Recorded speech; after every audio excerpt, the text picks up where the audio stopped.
ఏది అయినా ట్రై చెయ్యి ఆచి చికెన్ మసాలా. ఆచి చికెన్ మసాలా. భద్రాచలం సారపాక కొత్త బ్రిడ్జ్ వాహనాలకు కాదు వివాదాలకు వారధిగా మారింది.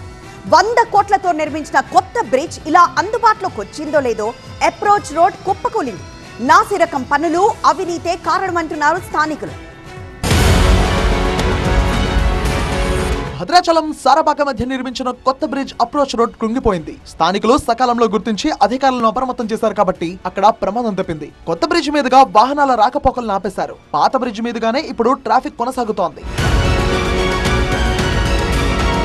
పాత బ్రిడ్జ్ ప్రమాదకరంగా మారిందని కొత్త బ్రిడ్జ్ నిర్మాణం చేపట్టారు. కానీ ప్రయోజనం ఏముంది? సరైన సపోర్ట్ లేకుండా వేసిన గ్రావెల్ జారిపోవడంతో అప్రోచ్ రోడ్ కృంగింది. అయితే ఎందుకు ఇలా జరిగింది? ముమ్మాటికి కాంట్రాక్టర్ అధికారుల నిర్లక్ష్యమే అంటున్నారు స్థానికులు. తెలంగాణ, ఏపీ, ఛత్తీస్గఢ్, ఒడిశా రాష్ట్రాలకు అనుసంధానంగా నేషనల్ హైవేపై ఈ బ్రిడ్జ్ నిర్మాణాన్ని ప్రతిష్టాత్మకంగా చేపట్టారు. 2015లో శంకుస్థాపన చేశారు. 37 పిల్లర్లతో 2 కిలోమీటర్ల బ్రిడ్జ్ రెడీ అవ్వడానికి 10 ఏళ్లు పట్టింది. 3 ఏళ్ల కిందట నిర్మాణ దశలో పిల్లర్ పడిపోవడంతో అప్పట్లో చర్చకు రచ్చకు దారితీసింది. ఈ బ్రిడ్జ్ నిర్మాణ వ్యయం 100 కోట్లు. అందుబాటులోకి తెచ్చిన ఆదిలోనే రిపేర్లు రావడంతో నాణ్యత లేని పనులు చేశారని కాంట్రాక్టర్లు అధికారులపై స్థానికులు ఆగ్రహం వ్యక్తం చేశారు. ఇంతలోనే అప్రోచ్ రోడ్ కృంగిపోవడం సంచలనం రేపింది.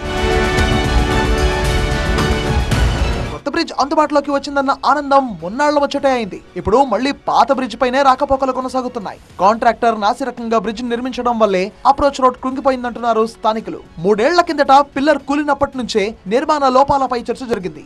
కాంట్రాక్టర్ అధికారులు కుమ్మక్కై ప్రజల ప్రాణాలతో చెలగాటమాడుతున్నారని స్థానికులు కన్నెర్ర చేశారు.